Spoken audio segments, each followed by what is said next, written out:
Before sunrise on September 24, 1877, the slopes of Mount Shiroyama were almost silent.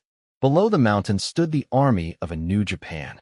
Government troops waited behind fortifications with artillery, modern rifles, telegraph lines, and endless ammunition. Many wore Western-style uniforms. Many came from families that, only a few years earlier, would never have been allowed to carry the swords of a warrior. Above them were the last rebels, a few hundred exhausted samurai, hungry, wounded, surrounded. At their center stood Saigo Takamori, one of the men who had helped overthrow the Tokugawa shogunate and build the new imperial government. Now that same government had come to destroy him. When the bombardment began, the mountain shook. Shells tore through trees and earth. Rifle fire cut across the slopes. The rebels had no escape and no realistic hope of victory. By the end of the morning, their resistance had collapsed. Saigo was dead. The survivors were scattered or killed. Later generations would remember Shiroyama as the final stand of the samurai. But the truth was far more unsettling. The samurai were not destroyed by a foreign conqueror. They were destroyed by the modern Japan they had helped create. For nearly 700 years, Japan's warriors had risen from provincial servants to military rulers. They had defeated aristocrats, rival clans, rebellious monks, peasant armies, foreign invaders, and one another. They had built governments that ruled in the emperor's name while keeping real power in warrior hands. They had become the most powerful class in Japan. Then, in less than a generation, they vanished. How could warriors who ruled a country for centuries become unnecessary almost overnight? And how did a class born to serve become powerful enough to control emperors? To understand that, we must leave the smoke of Shiroyama and travel backward almost 1,000 years, to a Japan where the people who looked most powerful were not warriors at all. In the 8th and 9th centuries, Japan's political world revolved around the imperial court. The capital moved to Heian in 794, the city later known as Kyoto. There, aristocratic families competed through marriage, ceremony, poetry, and access to the emperor. Power wore silk robes. A nobleman's handwriting, family connections, or choice of poem could matter more than his ability to fight. The Fujiwara family became masters of court politics by marrying daughters into the imperial line and ruling through child emperors and regents. But outside the capital, elegant politics could not protect distant farmland. Japan was divided by mountains, forests, and difficult roads. Great private estates expanded across the countryside. Temples, shrines, court nobles, and imperial relatives controlled land through complicated networks of ownership and privilege. Someone still had to defend those estates. Someone had to collect taxes, chase bandits, settle violent disputes, and force local rivals to obey. That need created the warriors. The word samurai came from a word meaning to serve. Another common term was bushi, meaning warrior. The earliest samurai did not appear in one dramatic moment. They emerged slowly from armed provincial families, estate managers, local officials, and mounted fighters on Japan's frontiers. They were valuable because they could do what the court could not. They could arrive with weapons. They could hold land. And they could make orders real. At first, the imperial government treated these warriors as servants. It gave them titles and commands when needed, then expected them to return to obedience. But the court had created a dangerous solution. The men sent to defend the provinces began building their own power there. They formed family bands. They recruited followers. They protected estates and passed military experience from one generation to the next. Their wealth came from land, and their authority came from the armed men who depended on them. Two warrior lineages became especially important, the Taira and the Minamoto. Both claimed descent from branches of the imperial family. Both developed powerful regional networks. Both served the court while preparing for the day when service would no longer be enough. That day came when the imperial court began fighting itself. In 1156, a dispute over imperial succession erupted into the Heian Rebellion. Court factions called armed warriors into Kyoto to settle a political struggle. The fighting was brief, but the consequences were enormous. For the first time, warriors had become decisive in a conflict at the heart of the capital. Among the victors were Taira no Kayamori and Minamoto no Yoshitomo. They had fought together. For years later, they became enemies. The Meiji Rebellion of 1160 ended with Yoshitomo defeated and killed. The Minamoto family was shattered. Several of Yoshitomo's sons were executed, but one young son was spared. His name was Minamoto no Yoritomo. The Taira sent him into exile instead of killing him. It was an act of mercy that would destroy them. Kayamori became the most powerful man in Japan. He rose through the ranks of the imperial court, arranged marriages, controlled appointments, and placed his grandson on the throne as the child emperor in Toku. A warrior family had entered the highest world of aristocratic power. But the Taira's rise created resentment everywhere. Court nobles hated their arrogance. Rival warriors feared their control. Religious institutions resisted their interference. Provincial families watched the Taira collect offices and rewards while their own grievances grew. And in the east, Yoritomo was waiting. For nearly 20 years, he lived under supervision in Aizu province. He married Hojo Masako, the daughter of a powerful local family. He built relationships. He listened. He survived.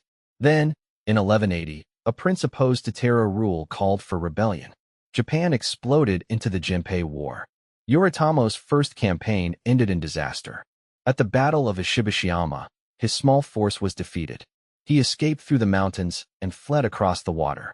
The man who would create Japan's first lasting warrior government began as a fugitive. But defeat did not end his rebellion. Warriors began joining him. Some hated the Taira. Some wanted protection for their lands. Some saw a chance to attach themselves to a leader with a famous name. Yoritomo offered something larger than revenge. He offered the provincial warriors a government of their own.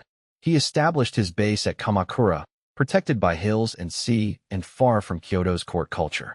From there, he gathered followers and rewarded loyalty with recognition of land rights. While Yoritomo organized the east, other Minamoto commanders carried the war westward. The most famous was his younger brother, Minamoto no Yoshitsune. Later stories transformed Yoshitsune into the perfect tragic warrior, brilliant, fearless, graceful, and doomed. The legends grew larger over time, but his military victories were real. At Ichi-no-Tani in 1184, the Taira occupied a position protected by mountains and sea. Yoshitsune led part of the Minamoto force down the steep heights behind them. The attack shattered the Taira defense.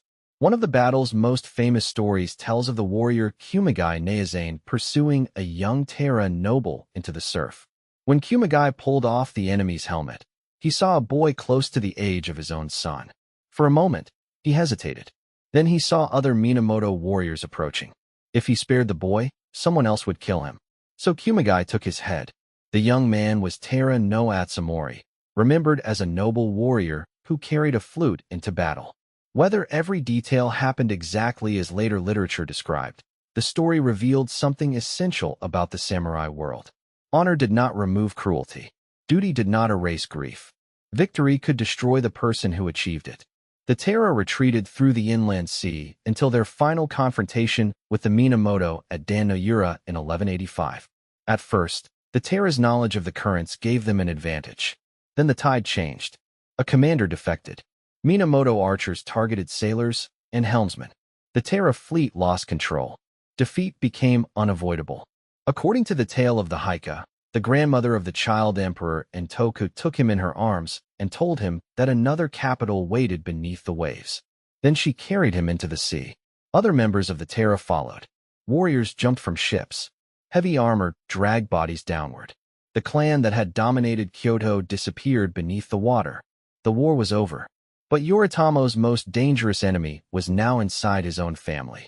Yoshitsune returned as a hero, celebrated for the victories that had destroyed the Taira. Yoritomo saw something else. He saw a popular commander with military prestige and connections to the imperial court. The brothers turned against one another. Yoshitsune fled north. He was eventually betrayed and killed. His death became one of Japan's great legends, but it also revealed Yoritomo's political nature. He did not build power through heroic charges. He built it through patience, law, alliances, suspicion, and the elimination of rivals. In 1192, Yoritomo received the title of shogun. He did not abolish the emperor or destroy the imperial court. Instead, he created a second center of power in Kamakura. The emperor remained in Kyoto, surrounded by ceremony and ancient legitimacy. The shogun ruled through warriors. Japan now had two political worlds. One possessed the throne, the other possessed the army. Yoritomo's government appointed military constables in the provinces and estate stewards across the country. These men policed rebellion, collected revenues, supervised land, and protected warrior interests. The old aristocratic system remained on paper, but armed supervision changed what power meant. Yoritomo's direct followers served him in exchange for protection and confirmation of their lands. This relationship between service and reward became the foundation of the new military order. The samurai were no longer tools used by the state. They had become the state. Yet the Minamoto victory did not create lasting Minamoto rule. After Yoritomo died in 1199, his sons inherited the title of shogun but not his authority. Real power moved to the family of his widow, Hojo Masako. Masako was no passive figure. After her husband's death, she became a Buddhist nun, but she remained one of the most powerful political actors in Japan. Later generations called her the nun shogun. The Hojo family ruled as regents behind weak shoguns, just as the Fujiwara had once ruled behind emperors. The warriors had overthrown court politics. Then they copied it. In 1221, the retired Emperor Go-Toba attempted to overthrow the Kamakura government. His rebellion failed. The shogunate punished the court, confiscated land, and expanded warrior authority in western Japan. The message was unmistakable. The emperor still carried sacred prestige, but the warriors could defeat him. Then, in the late 13th century, a threat appeared that no Japanese ruler had faced before. The Mongol Empire had conquered much of Eurasia. Kublai Khan, ruler of the Yuan dynasty in China, demanded Japan's submission. The Kamakura government refused.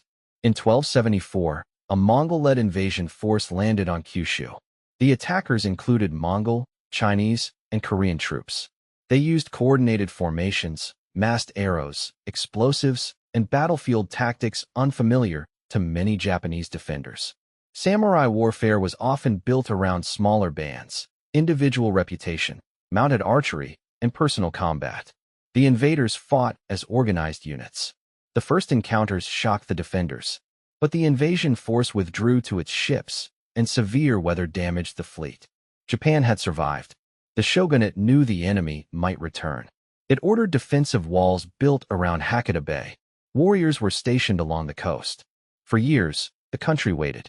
In 1281, a much larger invasion came. The Japanese defenses slowed the attackers. Samurai raided enemy ships at night. Fighting continued for weeks. Then a massive storm struck the invasion fleets. Ships crashed together. Vessels shattered against the coast. Thousands drowned. Later generations called the storm the kamikaze, the divine wind. The invasions became proof that Japan had been protected by the gods. But victory created a hidden crisis. The shogunate had defeated a foreign enemy, but it had gained no new territory to distribute. Samurai had fought, spent money, and defended the country, yet there was little land available as reward. The relationship between service and payment began to break. Warrior families fell into debt. Claims multiplied. Resentment grew. The Hojo government became increasingly rigid and unpopular. The Mongols had failed to conquer Japan, but the cost of defeating them weakened the military government from within. In the early 14th century, Emperor Go-Daigo attempted to restore direct imperial rule. His first efforts failed, and he was exiled. Then powerful warriors changed sides. One of them was Ashikaga Takauji. Takauji had been sent by the shogunate to suppress the emperor's supporters. Instead, he turned against Kamakura. Another commander, Nita Yashisada, attacked the shogunate's capital. In 1333, Kamakura fell. The Hojo leaders and many followers committed suicide. The first shogunate was gone. Go-Daigo returned to power and attempted to create a new imperial government. But he could not satisfy the warriors who had helped him win. Rewards were disputed. Court nobles regained influence. Samurai who expected land and office felt betrayed. Takauji rebelled. The result was a new shogunate under the Ashikaga family and a period in which rival imperial courts claimed legitimacy. For decades, one court ruled in Kyoto while another operated in the south. The samurai had once claimed to defend legitimate authority. Now different warrior factions decided which emperor counted as legitimate. The Ashikaga shogunate ruled from Kyoto's Muromachi district. It was more closely connected to court culture than the Kamakura government had been. Under shoguns such as Ashikaga Yoshimitsu, trade expanded, diplomacy with Ming China developed, and culture flourished. Warrior elites sponsored Zen Buddhism, ink painting, garden design, no theater, tea gatherings, and architecture. The samurai were no longer simply provincial fighters. They were patrons of art, administrators, diplomats, and rulers. But beneath the beauty, political control was fragile. The Ashikaga shoguns depended on powerful regional military governors called shugo. These families controlled armies, land, and provincial administration. The shogunate needed them, but could not fully control them. In 1467, a dispute over succession within the shogun's family combined with rivalries among major warrior houses. Kyoto became a battlefield. The Unin War lasted for roughly a decade. Armies burned districts, looted temples, and fought street by street. The capital was devastated. But the war's greatest consequence appeared outside Kyoto. Central authority collapsed. Provincial lords acted independently. Local warriors overthrew their superiors. Families rose through betrayal, marriage, military skill, and opportunity. Japan entered the age known as Sengoku, the country at war. This was the world most people imagine when they hear the word samurai. Castles stood over valleys. Armies marched beneath clan banners. Alliances changed without warning. Brothers fought brothers. Vassals murdered lords. Peasant leagues, Buddhist institutions, merchants, and local communities all became part of the struggle. There was no single timeless rule of loyalty. Loyalty mattered deeply, but so did land, survival, family, and ambition. A successful lord had to reward followers. A weak lord could be abandoned. A cruel lord could be betrayed. A powerful vassal could replace his master. This was called Gekukujo, the low overthrowing the high. The age of war transformed the samurai. Earlier warriors had been famous as mounted archers.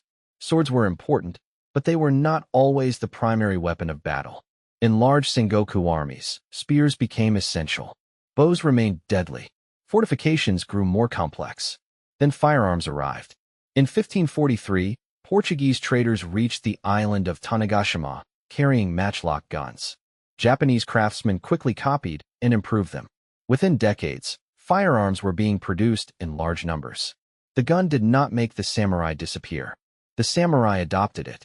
Commanders learned to organize gun units, protect them with spearmen, use defensive positions, and coordinate volleys. Warfare became larger, more disciplined, and more expensive.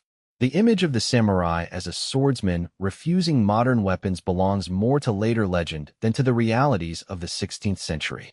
The most successful warriors used whatever helped them win. No figure understood that better than Oda Nobunaga. Nobunaga began as the lord of a relatively small domain in central Japan. His enemies underestimated him. Some mocked his behavior and appearance. Then, in 1560, the powerful warlord Imagawa Yoshimoto invaded Nobunaga's territory with a much larger army. Nobunaga appeared doomed. Instead of waiting behind his defenses, he launched a sudden attack during a storm at Okahazama. Imagawa was killed. His army collapsed. The impossible victory transformed Nobunaga's reputation. He moved toward Kyoto, supported a new Ashikaga shogun, then reduced that shogun to a political puppet. When the shogun resisted, Nobunaga drove him from the capital in 1573. The Ashikaga shogunate ended. But Nobunaga was not content with ruling through old structures. He attacked rival daimyo, militant Buddhist leagues, fortified temples, and anyone who stood between him and national control. His campaigns could be ruthless. At Mount Heian in 1571, his forces destroyed much of the Enryakuji complex and killed large numbers of people associated with it, including non-combatants according to contemporary and later accounts. Nobunaga broke old powers because he intended to build something stronger. His armies used firearms effectively, though popular stories about perfectly organized rotating volleys at Nagashino may simplify a more complex battle. What matters is that Nobunaga understood discipline, fortification, logistics, and new weapons. He also encouraged trade, weakened certain guild restrictions, and built monumental castles that displayed political authority as much as military strength. By the early 1580s, much of central Japan was under his control. Then, at the height of his power, one of his own generals betrayed him. In 1582, Akechi Mitsuhide surrounded Nobunaga at Honnoji Temple in Kyoto. Nobunaga had only a small guard. Escape was impossible. The man who had survived larger armies and crushed powerful institutions was trapped by a subordinate he trusted. Nobunaga died inside the burning temple. Japan's future was suddenly open again. But not for long. One of Nobunaga's commanders, Toyotomi Hideyoshi, reacted with astonishing speed. He made peace with the enemy he was fighting, marched back, defeated Mitsuhide, and presented himself as Nobunaga's avenger. Hideyoshi's rise was extraordinary. He was not born into the highest warrior aristocracy. His early life is obscured by legend, but he came from humble origins and rose through talent, service, political instinct, and military success. In a world ruled by hereditary warriors, a man of low birth climbed to the top. Hideyoshi completed most of Japan's unification. He defeated rival lords, forced powerful families into submission, and brought Kyushu and the East under his authority. Then he began freezing the social order that had allowed him to rise. A nationwide land survey measured fields and assessed production. Warriors were increasingly separated from farmers. The sword hunt of 1588 ordered weapons collected from peasants. Social mobility narrowed. The age in which a farmer's son could become the ruler of Japan was closing. Behind the man who had done exactly that, Hideyoshi also launched 2 invasions of Korea, beginning in 1592, intending to conquer the peninsula and perhaps move into China. Japanese armies achieved early victories, but Korean resistance, Ming intervention, naval warfare, disease, supply problems, and distance turned the campaigns into disaster.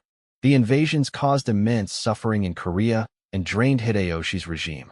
When he died in 1598, he left a young heir surrounded by rival guardians. The strongest of them was Tokugawa Ieyasu. Ieyasu had survived almost everything the age of war could produce. As a child, he had been held hostage. As a young lord, he had fought stronger enemies. He had served beside Nobunaga, submitted to Hideyoshi, and waited while rivals exhausted themselves. His greatest weapon was patience. In 1600, opposing coalitions met at Sekigahara. The battle decided the political future of Japan. Ieyasu's Eastern Army faced a Western coalition led in practice by Ishida Mitsunari. Tens of thousands of warriors filled the valley. Rain had soaked the ground. Fog covered the field in the morning. The Western position was strong, but its alliance was divided. Some commanders hesitated. Others had secretly communicated with Ieyasu. The most famous defection came from Kobayakawa Hideaki, whose forces occupied high ground overlooking the battle. For hours, he did not move. Then he attacked the western side. Other units followed. The coalition collapsed. Sekigahara was not only a victory of weapons.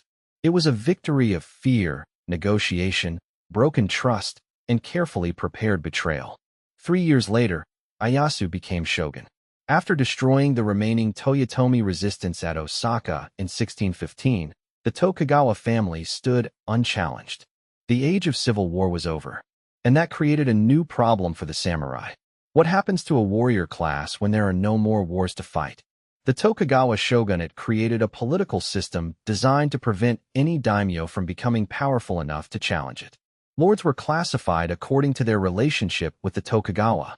Strategic lands were controlled directly or given to trusted allies.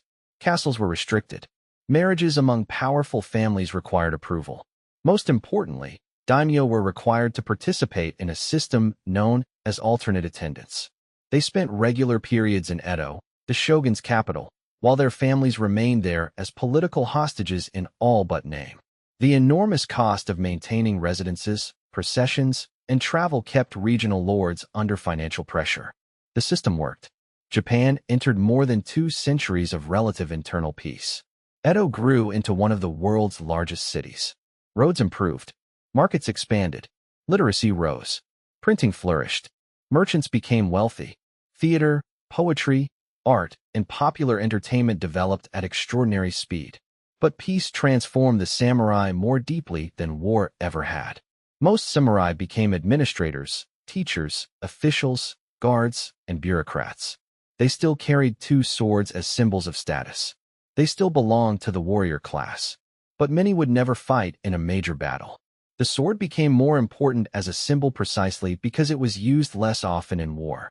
During these peaceful centuries, ideas later associated with bushido became more formalized and influential. Yet there was never one single samurai code followed unchanged across 700 years. Different domains, schools, families, and writers emphasized different virtues: loyalty, courage, self-control, learning, honor, frugality, obedience, or readiness for death. Some samurai lived by strict moral ideals. Others took bribes, fell into debt, abused power, or abandoned duty.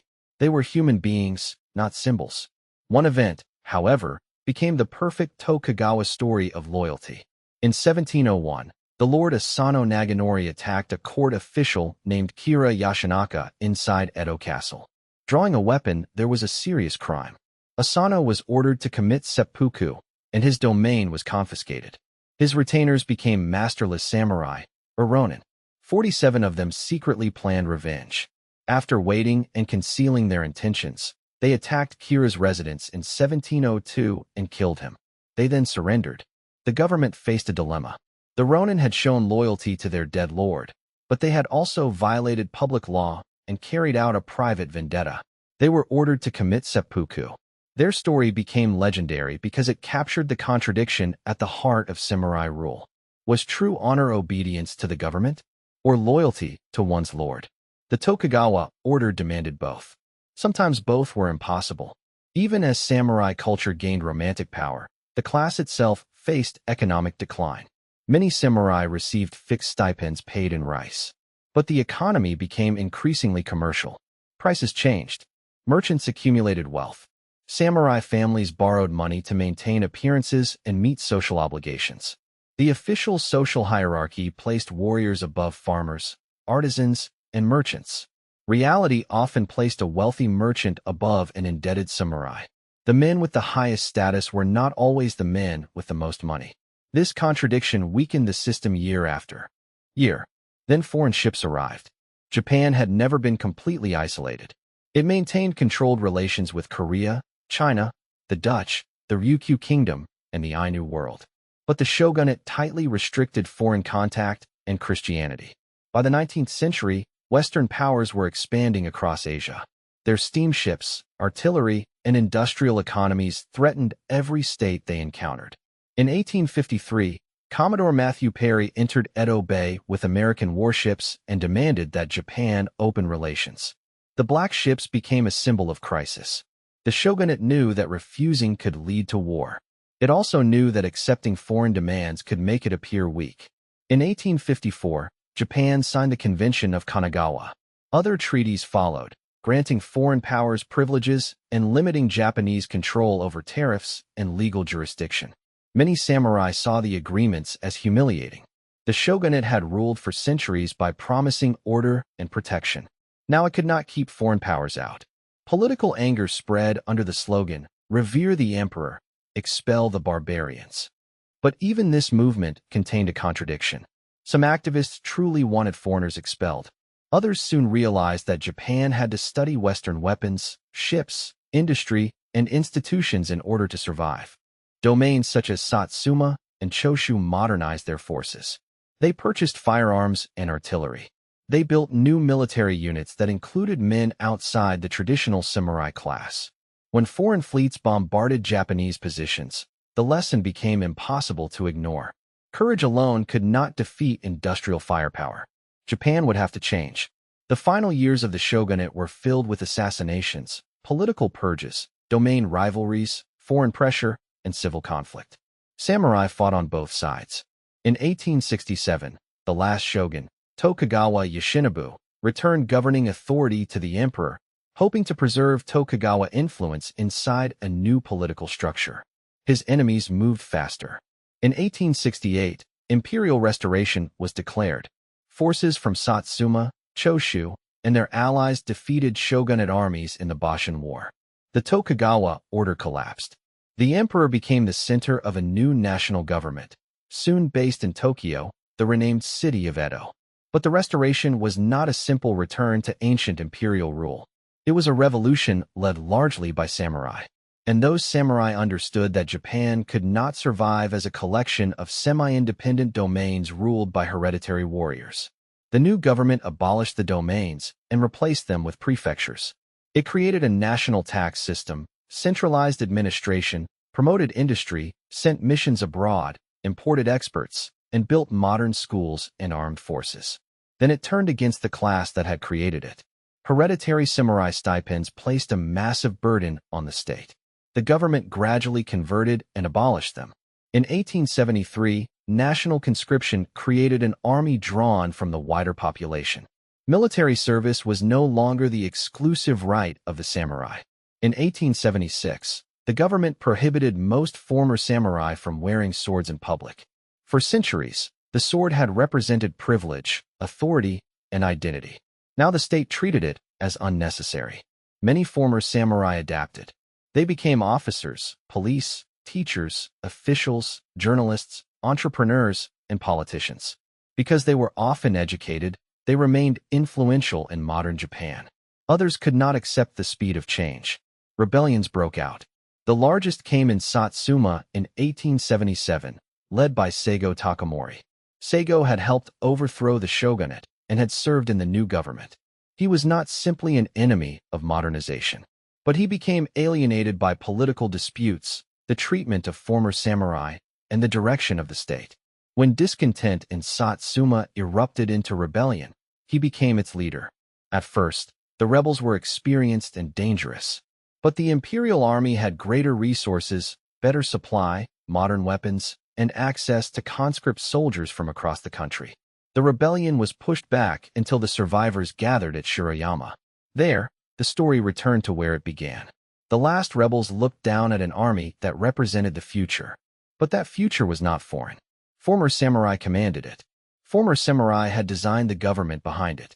Former samurai had created the reforms that made hereditary warriors obsolete. When Saigo died, the samurai did not vanish completely. Their families remained. Their values, stories, and institutions flowed into the new Japan. Former samurai helped lead the army, police, bureaucracy, schools, and government. The class disappeared. Its influence did not, and its legend became even more powerful after its death. In modern memory, the samurai became the perfect warrior, loyal, disciplined, fearless, guided by an ancient code, and armed with a sword that represented his soul. Parts of this image were rooted in history. Much of it was simplified. The samurai were never one unchanging brotherhood. They were mounted archers, landholders, tax collectors, castle commanders, scholars, bureaucrats, rebels, poets, gunmen, and politicians. Some died for their lords. Others betrayed them. Some showed mercy. Others committed atrocities. Some defended old traditions. Others destroyed those traditions to build something new. Their greatest weapon was not always the sword. Their loyalty was not always absolute. Their code was not written once and followed for 7 centuries. What made them powerful was their ability to change. They rose because the imperial court needed armed men in the provinces. They became rulers because military power slowly became political power. They survived civil war by adapting to castles, mass armies, firearms, and new forms of government. They ruled through peace by becoming administrators instead of battlefield warriors. And they fell because the world changed one final time. A hereditary class could not build the mass army, centralized state, industrial economy, and national institutions Japan believed it needed to resist Western domination. The samurai had spent centuries becoming the government. To save Japan, they had to destroy themselves. That is the true tragedy of Shiroyama. Saigo Takamori and his followers were not merely the last warriors of an ancient age. They were the final casualties of a revolution created by men like them. For 700 years, the samurai had ruled because Japan needed warriors. They disappeared when Japan decided it needed citizens instead. History remembers the sword. But the real story of the samurai was never only about how they fought. It was about how they gained power, how power transformed them, and how they built a new world in which they no longer had a place.